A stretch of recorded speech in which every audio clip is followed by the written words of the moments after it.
Vamos a arrancar entonces hoy con la unidad número 6, que se refiere a los líquidos y los sólidos, ¿sí?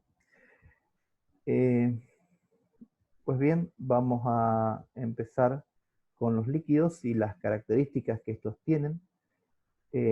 Estos son poco compresibles, ya habíamos hablado algo de esto, pero ahora lo ponemos en contexto y decimos que los líquidos son poco compresibles, es decir, que se pueden comprimir muy poco, ¿sí? Adoptan la forma del recipiente que los contiene, pueden fluir, sus moléculas interaccionan entre sí por medio de interacciones moleculares muy débiles o relativamente débiles. Eh, por ejemplo, por ejemplo, cuando, perdón, se me fue esto. Eh, Vuelvo para atrás. Por ejemplo, si comparamos nosotros el estado, esperen que tengo que admitir a alguien, ahí está. Si comparamos, por ejemplo, el estado en el que se encuentra el agua y el sulfuro de hidrógeno, por ejemplo, si prestamos atención, el agua y el sulfuro de hidrógeno están compuestos por hidrógeno y un calcógeno, ¿sí? Oxígeno y azufre. Es decir, son dos elementos que tienen propiedades químicas muy similares. Entonces, uno esperaría un comportamiento químico similar. En este caso estamos hablando de un comportamiento físico, ¿no es cierto? Y notamos que en condiciones normales, es decir, a temperatura ambiente, el agua, el agua es líquida, mientras que el, el, el sulfuro de hidrógeno es gaseoso. ¿Y esto por qué? Porque entre las moléculas de agua existen interacciones que más adelante, interacciones como los enlaces de hidrógeno, que ya los vimos, ¿sí? Que son más fuertes que los enlaces de hidrógeno que existen en el sulfuro de hidrógeno, que se encuentra en estado gaseoso. ¿Me explico? En el agua existen enlaces de hidrógeno. En el sulfuro de hidrógeno, en estado gaseoso, también existe enlaces de hidrógeno. Pero los enlaces de hidrógeno que hay en el agua son más fuertes que los que hay en el sulfuro de hidrógeno en estado gaseoso. Y esto permite que el agua, en condiciones normales de presión y temperatura, sea líquida.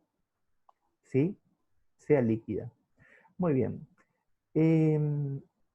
La energía cinética de las moléculas es suficiente para poder desplazarse. Es decir, en el agua las moléculas se desplazan libremente por todo el seno del líquido en el que están, ¿no es cierto? Eh, o mejor dicho, no, esto no ocurre solamente en el agua, sino en cualquier líquido. Las moléculas pueden desplazarse, se pueden movilizar, pero lo que no pueden hacer es escaparse completamente. Hay algunas que se escapan, que ya vamos a ver más adelante enseguida, pero en general, la gran mayoría de las moléculas de un líquido no pueden escaparse del seno del líquido, ¿sí? Y pueden moverse desplazándose de un lugar a otro libremente. Los líquidos tienen un orden de corto alcance. ¿Qué significa esto?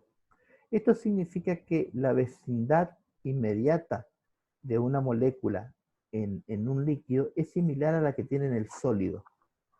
En el sólido, ya vamos a ver, pero créanme por ahora, todas las partículas que forman parte del sólido están perfectamente ordenadas, ¿sí? Tienen un lugar que ocupan dentro del sólido y no se desplazan más allá de ese lugar, ¿sí?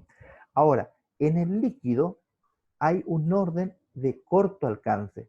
Es decir, por ejemplo, si considero una molécula de agua, alrededor de esa molécula de agua existen otras que están enlazadas por medio de enlaces de hidrógeno. el orden que existe entre esas pocas moléculas es muy parecido al orden que se encuentra, por ejemplo, en el hielo. ¿Sí? Chicos, desactiven por favor sus micrófonos porque si no molesta mucho. Cuando quieren hacer una pregunta, lo activan y yo con todo gusto se la respondo. Entonces, en el estado sólido, las moléculas tienen un orden. Y ese orden es muy parecido al orden que tienen los líquidos, pero a corto alcance. ¿Sí? A corto alcance. Muy bien.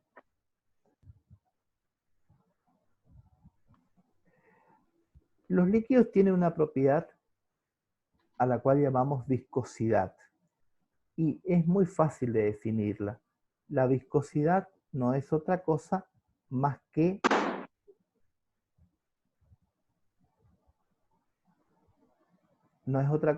la resistencia a fluir, ¿sí? La resistencia a poder fluir. La viscosidad es la resistencia a fluir. En el sistema internacional se mide en centipoise. Un centipoise es igual a 10 a la menos 3 kilogramos por metro sobre segundo, ¿sí? Es decir, esto sería el poise. Esto es un poise. Pero normalmente se mide en centipoise, ¿sí? El valor de la viscosidad, ¿de qué va a depender?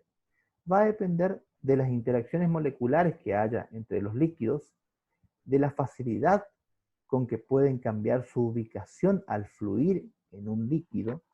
Es decir, si tenemos dos moléculas, por ejemplo, la molécula de agua y, no sé, la molécula de benceno, ¿sí? La molécula de benceno es una molécula planar, un poquito más grande que la del agua, y en cambio la del agua no es completamente esférica, pero es bastante. Se asemeja bastante a la esfericidad, su forma, digo, ¿no? Entonces, cuando decimos a la facilidad con que puede cambiar su ubicación, lógicamente el agua va a poder cambiar su ubicación más rápidamente que el benceno, ¿sí? Y eso va a llevar a que tenga una viscosidad mayor, ¿sí? Bueno, nos queda poquito tiempo, pero después seguimos con las próximas credenciales. La temperatura es otro factor que afecta a la viscosidad y disminuye con el incremento de la misma. Por ejemplo, aquí estamos viendo, estos son aceites que están a distinta temperatura, ¿sí? Cuando aumenta la temperatura, vemos que el aceite puede fluir más rápidamente. Fíjense, esto es para la misma cantidad de tiempo. Es decir, vamos a suponer que esto es lo que tarda en fluir durante un tiempo de, no sé, 2 minutos, ¿sí? Entonces, fíjense, a los 2 minutos este aceite, que es muy viscoso, todavía no llegó a depositarse nada dentro del vaso. En cambio aquí, como la temperatura ya es mayor, sí se depositó algo, ¿sí? Ya fluyó algo de ese aceite hacia el vaso. Aquí fluyó más todavía y aquí más todavía. ¿Esto por qué? Porque la temperatura de estos aceites va en aumento de derecha a izquierda, ¿sí? Lo que les decía antes acerca de las viscosidades de los distintos líquidos. Vemos, por ejemplo, que el agua, cuando comparábamos entre el agua y el benceno, fíjense, el agua tiene una viscosidad de 0,89, mientras que el benceno 0,60. ¿Esto es por qué? Porque las moléculas de benceno pueden fluir más fácilmente, ¿sí? El dietiléter, fíjense la viscosidad que tiene, 0,22. O sea que fluye mucho más fácilmente que el agua inclusive, ¿no? Bastante más. Fíjense, 0,89 contra 0,22 son más de 4 veces más fluido el dietiléter. Aquí debemos tener cuidado y no no confundirnos viscosidad con densidad, porque muchos alumnos tienden a pensar que este aceite es más denso que este y que este y que este. Eso es mentira, no es así. La densidad es otro concepto que no tiene que ver con la viscosidad. Fíjense que la densidad aquí no aparece como una característica que vaya a variar el valor de la viscosidad. Es porque son conceptos distintos, ¿sí? Y el hecho de que sea más viscoso no significa que sea más denso, ¿sí? Esto tiene que quedar bien claro. Otro concepto que surge es la tensión superficial. La tensión superficial es, en definitiva, una medida de la fuerza que experimentan las moléculas que están en la superficie del líquido. Entonces, a ver, si nosotros miramos qué es lo que ocurre con una molécula que está aquí en la superficie del líquido, fíjense, sabemos que entre esas moléculas hay interacciones atractivas, ¿sí? Las que están en la superficie resulta que están atraídas por el resto de las moléculas hacia el seno del líquido, hacia adentro, ¿sí? Es decir, están siendo atraídas hacia aquí, hacia adentro. Ahora, en esta región, si yo tomaría una molécula de por aquí, que sería una de estas, fíjense que esta molécula, por ejemplo, la que estoy señalando, está siendo atraída por todas estas moléculas que están a su alrededor. Entonces, no es lo mismo, no sienten la misma atracción las moléculas que están en la superficie del líquido que las que están en el seno del líquido, ¿sí? Y a este fenómeno de atracción de las moléculas que están en la superficie del líquido, de la atracción hacia el seno del líquido, es lo que llamamos tensión superficial, ¿sí? Y esta tensión superficial va a depender de la fortaleza de las interacciones moleculares, es decir, de qué tan fuertes sean estas interacciones con las moléculas que están en el líquido, de la temperatura, y va a disminuir con el incremento de temperatura, ¿sí? A medida que se incrementa la temperatura, va a disminuir la tensión superficial. ¿Dónde vemos este fenómeno? Pues muy fácil. Por ejemplo, cuando se forman gotas. Aquí, por ejemplo, tengo gotas de agua. En la figura que vemos, tenemos gotas de agua que están depositadas sobre una especie de ramita o de hoja, ¿sí? En donde vemos cómo la tensión superficial lo que lleva es a hacer que esas gotas de agua sean esféricas, ¿sí? O muy próximas a ser esféricas. Y eso es debido a este fenómeno de tensión superficial, ¿sí? Aquí nuevamente tengo una lista con algunas sustancias, ¿sí? Por ejemplo, el agua tiene una tensión superficial de 72,75 metros por newton sobre metros, así se mide la tensión superficial, a 25 grados Celsius, ¿sí? En cambio, el mercurio, fíjense la tensión superficial del mercurio, 472, ¿sí? Mucho más grande que la del agua, que la del metanol, que la del hexano. Aquí esta es la mayor, la tensión superficial del mercurio, ¿sí? Esto nos va a estar diciendo de alguna manera también qué tan, qué tan esféricas van a ser las fuerzas, ¿no es cierto? O mejor dicho, qué tan esféricas van a ser las gotas y qué tan grandes van a ser. Entonces, por ejemplo, seguramente una gota de mercurio, por la tensión superficial que tiene, va a ser más grande que una gota de agua, ¿sí?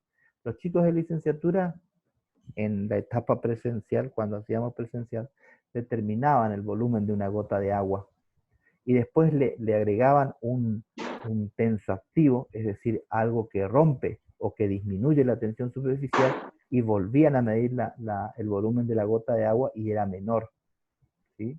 Era una experiencia muy linda, sencilla y muy linda, pero bueno, lamentablemente este año no la vamos a poder hacer. Muy bien. Los sólidos macroscópicos,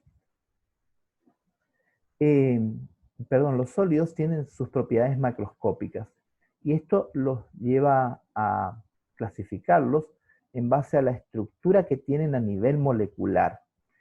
Tenemos por una parte los sólidos cristalinos y los sólidos amorfos.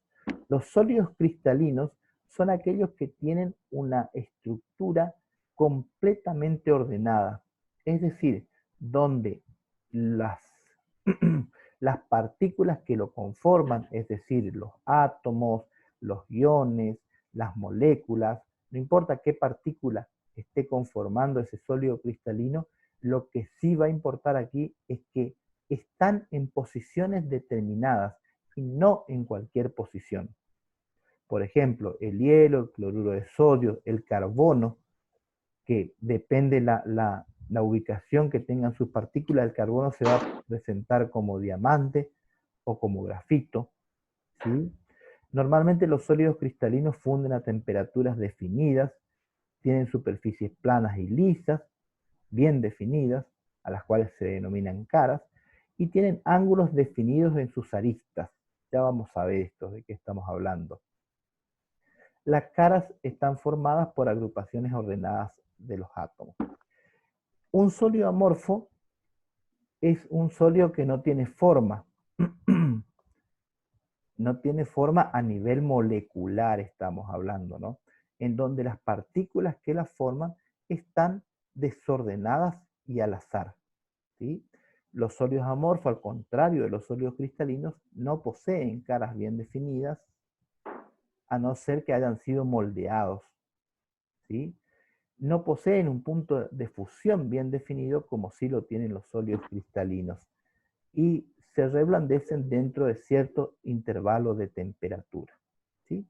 Bueno, dejamos hasta aquí y nos volvemos a conectar con las nuevas credenciales.